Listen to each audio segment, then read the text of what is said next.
Les gars, les 2 prochains matchs de pré-saison seront gratuits sur YouTube. Le jour même, je veux pas voir des ouais, envoie un lien, ceci, cela, gratuit sur YouTube. Donc n'hésitez pas à partager et à identifier un ami pour qu'il soit au courant. Officiel, Barcelone diffusera gratuitement ses 2 prochains matchs de pré-saison sur YouTube. Jeudi à 13h, heure française, FC Séoul. Les joueurs sont bien arrivés et se sont fait accueillir comme des stars, notamment Lamine Yamal. Ceux qui attendent une excellente pré-saison de sa part, personnellement, moi je suis pas en pré-saison pour voir ce type de joueur, car je sais très bien ce qu'il vaut déjà. Je suis plus hype de voir des joueurs comme Ronny Bardi, le petit nouveau, Lorenz qui pourrait peut-être nous permettre de nous débarrasser de Gérard Martin, Garcia, notre nouveau gardien, ainsi que Marcus Rashford. Sans oublier Dro, notre nouveau crack, mais qui joue à un poste où il y a énormément de concurrence. En 10 de base, mais Flick le joue à gauche. Moi personnellement en pré-saison c'est plus ces joueurs là qui m'intéressent. D'ailleurs on jouera jeudi avec le nouveau maillot, franchement les gars j'ai hâte de le voir sous Rafinha. Xavi aussi c'est un joueur que j'observe beaucoup en pré-saison car c'est quand même un joueur qui revient des croisés. Énormément critiqué et franchement j'ai qu'une hâte, c'est qu'il vous fasse tous taire. Parce que la réécriture sur le niveau de Gavi les gars c'est effrayant. De 2021 à 2023 c'était l'un de nos meilleurs milieux. La saison 2023-2024 il commençait en pétard, il s'est fait les croisés et juste après c'est devenu un joueur de merde. La réécriture sur Gavi c'est du délire. Enfin bref, sinon vous les gars vous en pensez quoi? Rendez-vous sur Snap, on s'ennuie. Alors ça, je m'y attendais pas. Luka Modric vient de réagir au numéro 10 de Kylian Mbappé et autant vous dire qu'on ne sait pas s'il est content ou non. Avant ça, j'ai une vidéo très intéressante à vous montrer les amis. Il y a un jeune qui a demandé à Désiré Doué lors d'un appel en visio entre lui et Lamine Yamal qui est le plus fort. Écoutez attentivement sa réponse s'il vous plaît, on va décortiquer ça après. C'est une bonne question. Moi j'ai une question. Ok. Qui est meilleur entre Yamal et Kobe? Bonne question. Ça, c'est une très bonne question. C'est moi. Il n'a pas hésité à dire que c'est lui, Désiré Doué, lorsqu'il s'agit d'aller au front, il est toujours prêt. Bien évidemment qu'il y a plein de Barcelonais qui n'étaient pas d'accord. Personnellement, je pense que Lamine Yamal dans son football est beaucoup plus mature que Désiré Doué pour l'instant. Néanmoins, la comparaison existe parce que Désiré Doué, c'est pas n'importe quoi non plus. Et du côté du Real Madrid, depuis l'arrivée de Xabi Alonso, Arda Güler prend de plus en plus d'importance. Après le média Marca, Arda Güler est au cœur du projet de Xabi Alonso. Il va démarrer la saison en tant que titulaire. L'entraîneur a été impressionné par la maturité avec laquelle Güler a assumé son nouveau rôle. L'idée est de continuer à le développer en tant que pièce clé dans la création du jeu madrilène. Donc là, clairement, on peut dire que le jeu du Real Madrid sera autour d'Arda Güler. Ça sera lui le cerveau. Je suis tellement content pour lui, les amis. Son talent enfin reconnu à sa juste valeur. Et je pense qu'au fil de la saison, en plus de Gonzalo Garcia, on aura l'opportunité de voir d'autres cracks. Parce qu'à la Cassia, c'est pas ce qui manque. Et comme je vous le disais, les amis, Luka Modric a réagi à l'officialisation du numéro 10 de Kylian Mbappé. Sous la publication Instagram de Kylian Mbappé, voici ce que Luka Modric a mis. Juste une flamme. Et d'ailleurs, pourquoi je vous ai dit au début, je sais pas comment interpréter ça. Peut-être qu'il avait la flemme d'écrire une phrase entière, on sait pas. Bref, j'espère que ce numéro 10 là va nous apporter plus de chance cette saison. Je savais que ça allait arriver tôt ou tard. Un cadre du FC Barcelone est sur le point de quitter le club. Mais avant ça, aujourd'hui aux entraînements, on a vu les 2 nouvelles recrues du FC Barcelone s'entraîner ensemble. Ils apprenaient à garder le contrôle du ballon. Et comme vous pouvez le voir, c'est celui qui fait tomber le ballon en premier qui a perdu. D'après vous, qui va gagner? Regardez. Regardez. Pour l'instant, c'est toujours en l'air. Allez, Marcus gagne. Après avoir battu Ronny Bardi, Marcus s'est désormais attaqué à Pedri, Jules Koundé, Dani Olmo et Ferran Torres. Regardez encore une fois. Regardez-moi ces échanges. Le ballon touche pas le sol. Dani Olmo c'est facile, Pedri même avec le dos il est à l'aise, regardez-moi ça. Et d'ailleurs bonne nouvelle pour tous ceux qui aimeraient regarder les matchs de préparation du FC Barcelone. Comme vous avez pu le voir la dernière fois, leur premier match était compliqué de retrouver le match. Et voilà les amis, on nous informe que les 2 prochains matchs du FC Barcelone seront diffusés sur la chaîne YouTube du FC Barcelone. Et on a aussi votre capitaine qui s'est inventé une blessure et qui est allé s'opérer tout seul. D'après les infos, il sera absent 4 à 5 mois suite à son opération. Au départ lui-même avait annoncé 3 mois, maintenant après l'opération ils ont augmenté. Ouais, Ter Stegen c'est fort. D'après le média Mundo Deportivo, Mallorca aurait manifesté son intérêt pour Hector Fort et John Virgil. Il y a quelques semaines, le club s'était également renseigné sur un prêt de Ronny Bardi. Alors ça, moi, j'appelle pas ça se renseigner, c'est du culot. Le gars n'a même pas fait son premier match avec le FC Barcelone. Il vient d'arriver, vous voulez déjà le prêter. Calmez-vous un peu. Et d'ailleurs, les Barcelonais, dites-moi en commentaire si vous pensez que c'est une bonne idée que Hector Fort parte en prêt ou selon vous, il devrait rester au FC Barcelone. On termine les amis avec Ronald Araujo. On nous dit que Ronald Araujo pourrait demander à quitter le FC Barcelone. Le défenseur souhaite être titulaire et refuse d'avoir un rôle secondaire. Ça aussi, ça s'appelle du culot. Voilà. Toi, tu demandes à être titulaire. Combien de Ligue des Champions tu fais perdre à ton club? C'est toi qui viens t'asseoir pour dire que toi tu veux pas être remplaçant. Ils vont te vendre du manière, tu vas rien comprendre.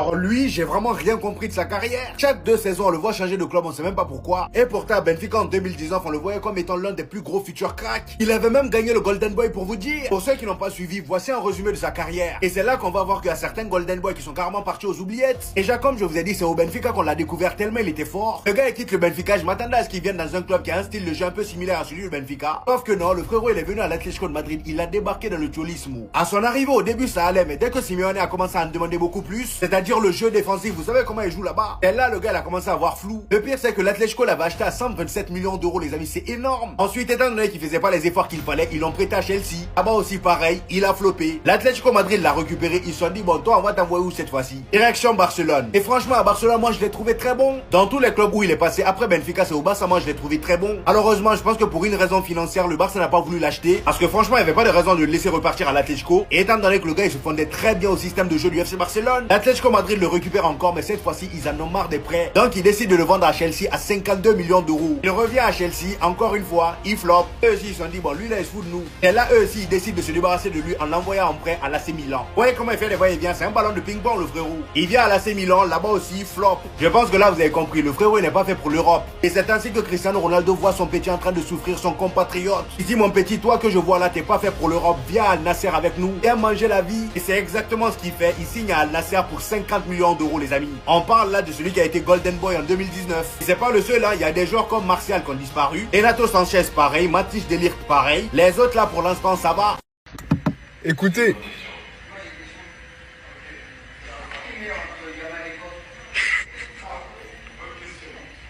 Ça, c'est une très bonne question. C'est moi. les gars, est-ce que vous connaissez Désiré Doué? Déjà, on a compris un peu son tempérament. Quand il a, depuis, Bouba lui fait un pressing, il partage pas le son. Il partage pas le son de l'ancien. Il reste fidèle à ses principes. Et là, tu pensais qu'il allait fuir la question? On lui a posé une question simple. T'es plus fort que Yamal ou pas? Il a répondu du tac au tac. Voilà, je suis plus fort que Yamal. Non, on peut avoir son avis sur la question. Pour moi, quand même, voilà, Doué, il est un peu en dessous de Yamal. Mais il a des coronesses. Voilà, c'est comme dans la cour de récréation. À l'époque, on disait, tu cours plus vite que moi, toi? M'en bats les reins. Bon, je courais pas très vite. Mais c'est pas grave. C'est comme ça qu'on forge son mental de champion. Et Désiré Doué, il va jamais avouer qu'un jeune, voilà, comme lui, voilà, dans le football, qu'est-ce qu'il a de plus, Yamal? Voilà, il a l'Euro. Doué, il a la Ligue des Champions. Doublé en finale de Ligue des Champions. Voilà. Doué, je suis d'accord avec toi. T'as des coronesses, assume-les. Voilà. Merci, Désiré. Doué déclare la guerre à Yamal, les gars. C'est une dinguerie. Qui est le meilleur? Ça, c'est une très bonne question. C'est moi. C'est toi? Au fait, Doué, je crois la finale a été montée à la tête. Clairement. Parce que ça y est, t'as mis 2 buts en finale de la Ligue des Champions. Le Boug, il se prend pour Neymar Prime. N'oublie jamais ça. Que sur un terrain, le petit, il vous a fait vous quatre. Vous quatre, là. N'oubliez pas que c'est Neymar qui a invité Yamal. Il n'a pas demandé à Marcelo d'aller l'ajouter sur Insta ou quelque chose. Non. Moi, ça me fait rire parce que je vois les Parisiens depuis tout à l'heure qui sont en train de dire, voilà, dis-leur Doué que t'es meilleur que Yamal. Mais voilà quoi? Dis-leur quoi? Golden Boy peut-être? C'est pour ça que vous vous excitez? On parle d'un prétendant au Ballon d'Or. Un gamin qui était top 10 au BO à 16 ans. Quand même, réalisé. Moi, je comprends pas la haine qu'il y a avec Yamal. Je n'arrive pas à comprendre pourquoi systématiquement les gens le comparent. Il n'a pas d'égal, je le répète encore une fois. Dans ce football actuel, c'est un joueur différent. Et Doué, hein, il est encore à des années-lumière. C'est pas parce qu'il a gagné avec des champions que... Oh, franchement, je suis dépassé. Hein. Écoutez bien Doué quand on lui demande s'il est meilleur que Yamal. Bonne question. Ça, c'est une très bonne question. C'est moi. Pour ceux qui n'ont pas entendu, il a clairement dit c'est une très bonne question. C'est moi. Beaucoup à se demander hein, qui est le meilleur d'entre eux. Mais moi aujourd'hui ce que je sais, c'est qu'il y en a un qui dit clairement c'est moi le meilleur. Avec assurance, avec confiance. Sur le ton de la rigolade, je sais pas. J'avais l'air de parler avec des petits. Mais ce que je sais c'est qu'il aurait pu aussi dire il est aussi très fort. On se vaut. Mais non. Il porte ses coronesses, il vient dire je suis champion d'Europe. Je suis meilleur que lui. Je vais pas vous mentir personnellement parlant. Je suis Yamal beaucoup plus en Liga avec le Barça vu que je suis madrilène que Désiré Doué avec le Paris Saint-Germain. À mon avis personnel, pour l'instant, Yamal est un peu au-dessus au vu du fait que ça fait déjà un peu plus longtemps qu'on le voit. Beaucoup plus prouvé que Doué, même si Doué fait une entrée beaucoup plus fracassante pour sa première saison qu'on se le dise. En tout cas, Yamal, ça mérite une réponse. Yamal, ça mérite une réponse. Si tu réponds pas. Mais bon, je sais que lui, il aime bien répondre sur le terrain. Et dans ce cas-là, j'ai hâte d'un Paris Saint-Germain-Barça.